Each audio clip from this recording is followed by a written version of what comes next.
Pada setiap pemilu, apa yang kita ingat dari Pak Prabowo? Yaitu pidatonya yang berapi-api tentang uang negara yang bocor. Tapi ironinya, ucapan tentang bocor itu justru jadi bahan tertawaan. Bahkan banyak yang menjadikannya sebagai parodi, seakan isu kebocoran uang negara itu hanyalah halusinasi. Tapi Pak Prabowo tetap kukuh dengan ucapannya. Pada pemilu lalu pun, ia kembali mengulang kata-kata itu.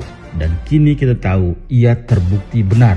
Tax Justice Network merilis laporan yang menyebut bahwa akibat penghindaran pajak Indonesia diperkirakan kehilangan uang sekitar 70 triliun per tahun. Dan praktik ini tidak hanya dilakukan oleh perusahaan multinasional yang memungkinkan mereka melakukan transfer pricing, tetapi kecurangan ini juga dilakukan oleh para konglomerat dalam negeri seperti yang dirilis oleh Prakarsa Polisi Brief 2023 lalu bahwa Indonesia kehilangan sekitar 74 triliun rupiah dalam 10 tahun terakhir dalam ekspor, sektor perikanan, dan batubara. Ini baru di sektor pajak.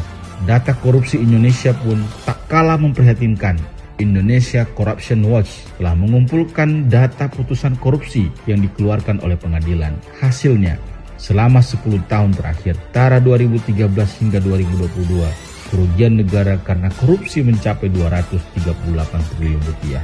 Dan ini belum termasuk data korupsi timah di Bangka Belitung yang merugikan negara mencapai 300 triliun rupiah. Begitu juga dengan kehilangan uang negara karena pemborosan pemerintah dari pusat hingga daerah. Jika kita menilik laporan Badan Pemeriksa Keuangan, negara harus menghamburkan uang puluhan triliun untuk belanja yang tidak ada faedah dan manfaatnya. Tentu saja ini adalah data gunung es, di mana yang tak tampak bisa jadi lebih besar karena modus-modus penggelapan pajak ataupun pencucian uang sudah semakin canggih. Maka inilah yang akan kita tagih pada Pak Prabowo pada pergantian kepemimpinan nanti. Dan kita percaya ia akan membuat tindakan radikal untuk menyelamatkan uang negara ini, sebagaimana ia konsisten mengucapkannya dari periode ke periode. Salam dari kami, Jiwa Demokrat.